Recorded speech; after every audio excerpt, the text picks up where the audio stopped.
Sveika, brangioji.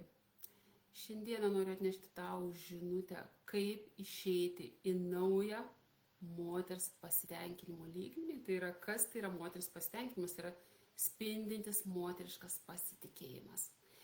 Ir kaip išeiti į naują finansinį lygmenį per savo spindinti moterišką pasitikėjimą. Tai reiškia, pasakysiu, kokias klaidas daro dažniausiai moteris, kurios siekia naujo finansinio lygmenio ir jaučiasi tarsi pastrigusios ten, kur yra dabar. Taip, ir aš tai matau iš savo klienčių. Taigi, jeigu tu esi ta moteris, kuri jau domisi, kaip aš galėčiau kitaip, jau tu supranti, kad dirbdama daugiau, kad dirbdama papildomai arba 3 darbuose, tu nepritrauksi didesnės gausos. Ir tu jau pastebėjai, kad tau tai net neša tos moteriškos harmonijos, vidinio tyro nuoširdaus džiaugsmo. Tu jau esi pasiekus tam tikrą gausos lygmenį, bet tau tai nebeteikia džiaugsmo. Arba tai tave džiugina tik labai, labai trumpai. O vidinio pasitenkinimo, brangioji, nėra. Taip, ir aš perėjau visus šitos etapus, kai labai aktyviai siekiau gausos, kai labai aktyviai domėjausi, mokinausi, ėjau vyriškų kelių, kas dabar labai populiaru ir visi apie tai kalba, kaip lengvai ir moteriškai išeiti į tą savo ne tik gausą, bet ir pasimėgavimą. Taip, brangioji, tai jeigu tu jau esi tame etape, kai gausą kurti moki, bet nejauti vidinio džiaugsmo, nejauti lengvumo, tau tai gaunasi gan sunkiai, tuomet išliks su manim iki galo, iki pabaigos. Tai aš pasidalinsiu keliais etapais. Apie vieną jau užsiminiau, kad dirbdama daugiau, dirbdama papildomai, intensyviau, taip, tu ją sukursi, bet yra vienas momentas. Maži pinigai yra uždirbami, maži tai yra, anksčiau sakytų iki 3000 eurų, dabar gal sakyčiau iki 5000 eurų, tokie normalūs pinigai, ar ne, yra uždirbami. Dideli pinigai yra sukūriami. O kurti, kūryba neįmanoma ten, kur yra įtampa, ten, kur yra daug darbo. Kūryba gimsta tik tuo met, kai tu esi atsipalaidavus, kai tu eini savo keliu, kai tu darai taip, kaip tau lengviausia. Tai yra, kai tu jauti ir žinai savo unikalumą ir eini per jį. Čia yra vienas momentas. Antras momentas yra tas, kad tavo pasitikėjimo lygis turi išaugti. Taip, jeigu tu liksi ten pat, su tom pačiom mintim, su tuo pačiu savo pasitikėjimu, tau kaip ir atrodo, kad tu esi pasitikinti. Ir aš buvau ten, kur man atrodė, kad aš esu pasitikinti, bet kažkaip klientai manęs neteina lengvai, ar ne, su malonumu, arba ateina, tai ne mano, labai sunku, su labai tikrai giliom problemom ir netgi negirdintis, ką aš sakau. Kai pasikeli savo pasitikėjimą į kitą lygį, tai yra į tą lygį, kuris atitinka naują finansinę gausą ir naują tavo gyvenimo kokybę, tą naują malonumo pajautimas. Malonumo pajautimas lygiai taip pat turi savo lygius. Tu jį gali jausti taip, kaip anksčiau jautėjai, bet tu gali jį taip pajausti, kaip niekada gyvenime to nepajautėjai.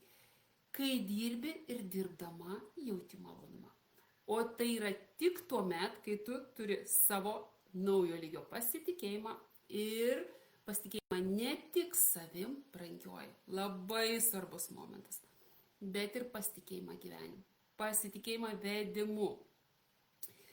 Kai aš kuriu savo naujas programas ir kai aš darau tai iš širdies ir klausydama to, kas ateina iš viršaus, tai yra, brangioji, tau, jeigu tu jau supranti, kad tu esi daugiau negu šitas fizinis kūnas, kad yra kažkokia tai jėga, kuri gali tau padėti, tik tai tu turi mokėti jai atsiverti. Tik aš atsiveriu, girdžiu ir darau, man reikia tik tai greitai rašyti, konspektuoti ir atiduoti plačiai auditorijai. Taip? Čia nėra to, kad man reikia sugalvoti, kaip man kažką sukurti. Aš turiu visur užrašų, aišku, stengiuosi rašyti kompiuterį, yra paprasčiau. Ir kai man ateina idėja, aš ją iš karto pasižiūrėjau, nes aš žinau, kad ta idėja yra geniali. Ir kad kai aš ją paleisiu, duos begalinį rezultatą ir begalinį malonumą ir pasitenkinimą man pačiai. Tai dabar antras etapas, ar ne, pasitikėjimas. Vienas apie tai visi žino, visi kalba. Pasitikėjimas vedimu, pasitikėjimas visata Dievu, kuo tu ten tiki, aukštesnių protų ar tik savo protų. Nesvarbu. Turi būti pasitikėjimas ne tik savim, bet ir tuo, kas iš išorės tau padeda. Tau ateina žmogus, kuris tave gali konkrečiai nuvesti iš taško A į tašką B, bet tu jam sakai ne. Kodėl taip sakai?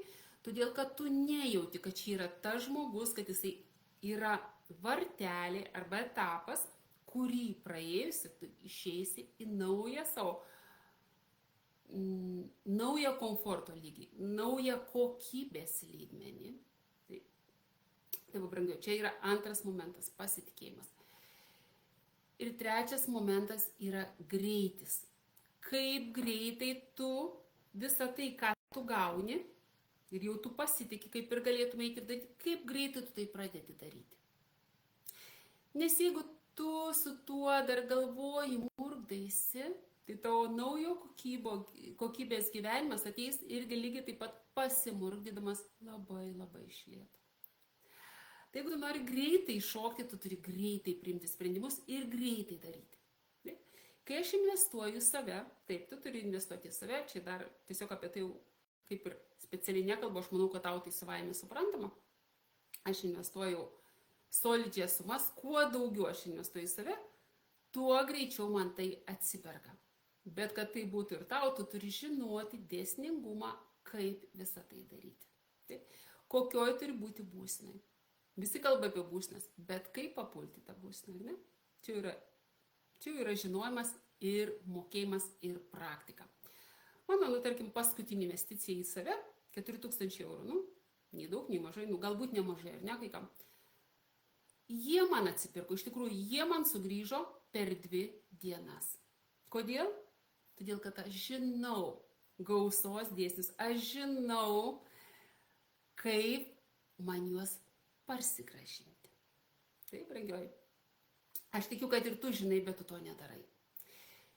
Ir jeigu tu tai galėtum daryti ir pakankamas tas tavo žinojimas jau būtų taip giliai tavo kūne, tavo automatizme, tu jau tai turėtum. Ar ne? Ir tu manęs dabar neklausytum. Čia aš kalbu tom, kurios iš tikrųjų jaučia, bet geba nusimti savo karūnas. Kažkada ir aš buvau su labai didelė karūna. Ir tuomet pusė informacijos ir naudingų. Man tai žodis praktika irgi nepatinka. Naudingų žingsnių aš tiesiog negirdėdavau. Nes mano didelė karūna, aš viską žinau, aš nenoriu daugiau nieko girdėti. Aš esu užsiblokavusi ir į mane neteina tas žingsnis, kuris mane išvestų į kitą savo kokybę, į savo gyvenimo lygmenį ir į tą pasimėgavimą gyvenimu. Aš dabar iš tikrųjų gyvenu ir džiaugiuosi. Ar kiekvieną akimirką? Tikrai ne. Pas mane irgi yra visko, bet pas mane yra daugiau va to, kuris eina į viršų. Net jeigu yra duobutė, aš ir ten kaifuoju. Tik, sakykime, su tam tikrom emocijom. Aš jas moku išgyventi ir aš to mokinu savo moteris. Tai va, brangioji, nauja kokybė eina į naują tavo tikslą. Į tai, kad tu leidi savo iš naujo gauti. Ir jeigu tu jautiesi to verta. Taip? Jeigu nori išeiti į naują pasitikėjimo lygmenį, į naują savo kokybę, į naujus savo finansus ir galų gale, jeigu tavo finansai net neįdomu, iš tikrųjų, pasakysiu labai svarbų momentą. Kai tu eini sąmoningai uždirbti, tu esi tam, kur darbas dėl mažų pinigų. Na, kiekvieną skaičių mes galim pavadinti ir didelis, ir mažas. Čia kiekvienas iš savo taško. 4000 man irgi yra daug. Taip, tai yra pinigai, juos reikia uždirbti. Bet jeigu juos sukuri, jie gali va taip per 2 dienas pas tave.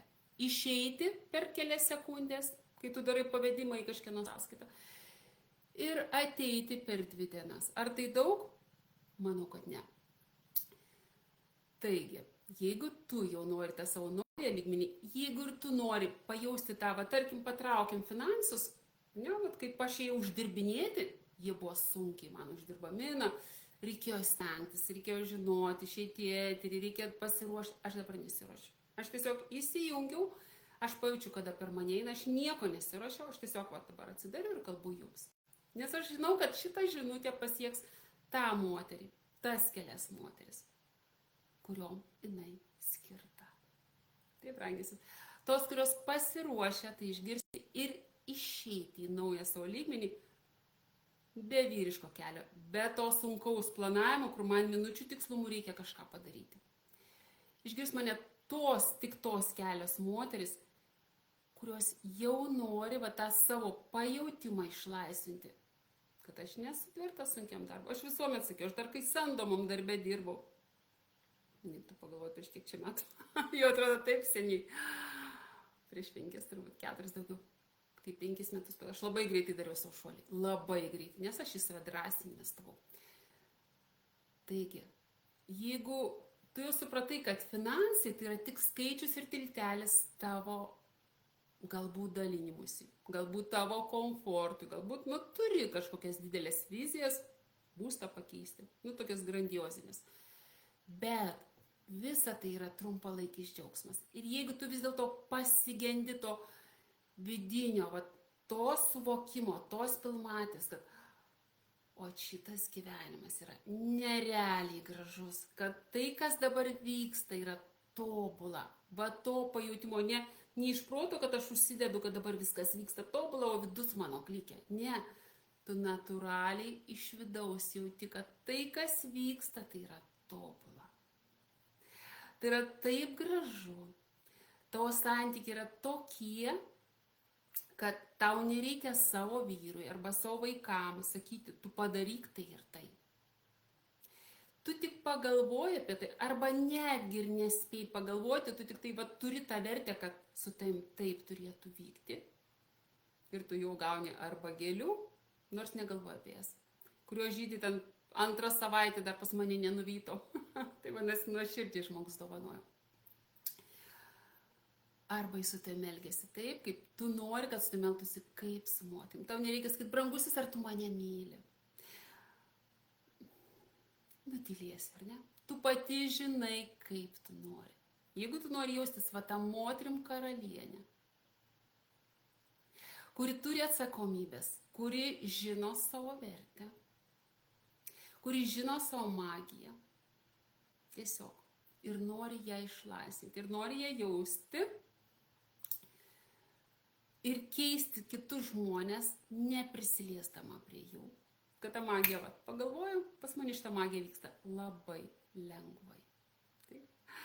Kodėl? Todėl, kad aš leidžiu įvykti, nes mano ta vidinė alchemikė, aš irgi kreipiausi į kitus, į savo kolegas, į gurų, kurie mato tai, ar ne, jau į savo aukštesnį lygį kainu, aš susirandu, kas yra geriausio, prabangiausio, kokybiškiausio ir tiesiog pajaučiu ir nainu. Tai va tokia viena mokytoja mano išlaisvino mano alchemikę, kur dabar daro magiją ir stebuklus. Taip, mano materializacija vyksta per savaitę, per kelias dienas. Ir dabar aš tai padedu daryti savo moteriams. Taip. Tai brangiosios, tai jeigu tu nori žengti į savo magiją, kur tu pati per savo mintis, per savo būseną, per savo jausmą keiti aplinkinius ir gauni tą būseną, kurios tu nori. Taip. Aš jau paleidusi, aišku, esu programą, beje, toms, kurios vedat mokymus. Žinau, kad yra algoritmai, yra veiksmai, kuriuos reikia daryti, pasirodymai, tankiai, dažniai. Kai aš tiesiog nusprendžiau, kad, darysiu, rugsėjį turbūt paleisiu naują programą, čia dar užbaiginėjau. Aš tik pagalvojau, padariau keletą žingsnių. Man nereikėjo jokių reklamų. Mano moteris, mano klientės, tos, su kurio man iš tikrųjų gerai dirbti, jos jau dabar laukia programos, kuri prasidės rugsėjį, bet tiesiog, kad joms nereikėtų laukti, aš sugalvoju, kad, paleisiu aš anksčiau, ką dabar daryti, jeigu prijungiau prie senesnės grupės ir tiesiog mano moteris jau mokinasi to paties, ką turiu aš. Taip. Aš negaliu duoti daugiau negu kad aš neturiu, arba kad aš nepatyriu. Aš tave negaliu nuvesti ten, kur aš nebuvau pati. Taip. Bent jau negebu to lygio pasiekti tam tikrų būdų.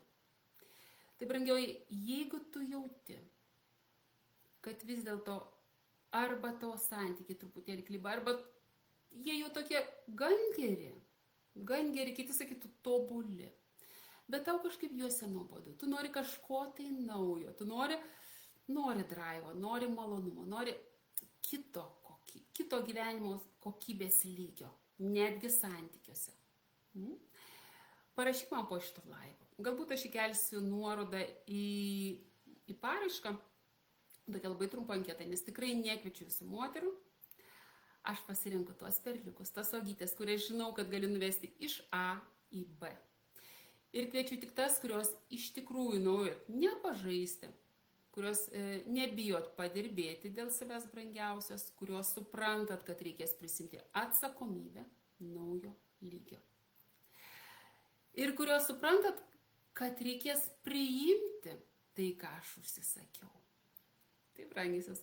Tai šiandieną mano toks labai trumpas, konkretus ir aš žinau, kad išgirdo tos moteris, kurios iš tikrųjų jau nuobodu, jau pastrigau, jau negaliu išeiti. Tiesiog tos, kurios dar kažkaip murkdotės, brangiosios, dar nelaikas. Bet jeigu tau labai, kaip atskirti sielos šauksmą, tą vidinį tikrąjį aš, dabar, ne dabar, tu klausai manęs, o tau net atrodo šiurpuliukai bėgio, arba va čia apie mane, va toks atliepia, ar ne? Tuomet aš paliksiu, ko gero, papačią, įdėsiu paraišką, užpildyk ją ir galbūt aš tave pasikviesiu. Galbūt dar šią savaitę darysiu. Galbūt ir, nežinau iš tikrųjų, ar darysiu ilgai tas aiškumo skambučius, dar kelis, nes aš galiu priimti 2 moteris, maksimum. Todėl, kad aš myliu save, aš myliu savo klientės ir aš gerbiu savo laiką ir aš žinau, kad aš turiu kokybiškai ją nuvesti iš A į tašką B, o tam reikia laiko ir tam reikia energijos. Tai jeigu jauti, kad apie tave, jeigu jauti, kad jau laikas ir jau nebenori daugiau murdytis ir laukti ir nori be sunkaus darbo, nearti brangioji, o nori mėgautis savo gyvenimo procesu ir jaustis moterim karalienė. Tai kviečiu arba parašyti, jeigu neįkelsiu žinutės, tiesiog kviečiu dabar pakomentuoti, bet ir dabar matau jau, kad čia... Ai, sveika, Aušra, sveika. O, kaip gera matyti, matytus veidus. Gausias moteris, kaip gera iš tikrųjų matyti. Taip mane dabar supa gausios moteris. Nes kas yra? Kai tu eini į naują, tiek finansinį, tiek jausminį lygį, tiek savo vertės lygį, aplink tave pradeda keistis visa to aplinka. Tai jeigu tu, brangioji, negali išeiti iš ten, kur esi, bet toks atrodo tave laiko, tai ieškok žmogaus, kuris, arba žmonių, čia patarimas bent jau, jeigu neateisi iki manęs, žmonių, kurie yra jau tam lygiai, apie kurį tu svajoji. Tai ką, visas apkabinu ir laukiu tų kelių 2 moterų, maksimaliai 2 moterų, kurias galbūt dar galėčiau pakviesti, prisijungti, eiti į naują savo kokybės lygmenį, į savo tą moterišką gyvenimo kokybę. Tai čia ypač kreipiuosi, jeigu tu dar ir brandesnė moteris, kurių, kaip ir patyrė viską, bet tau trūksta skonio.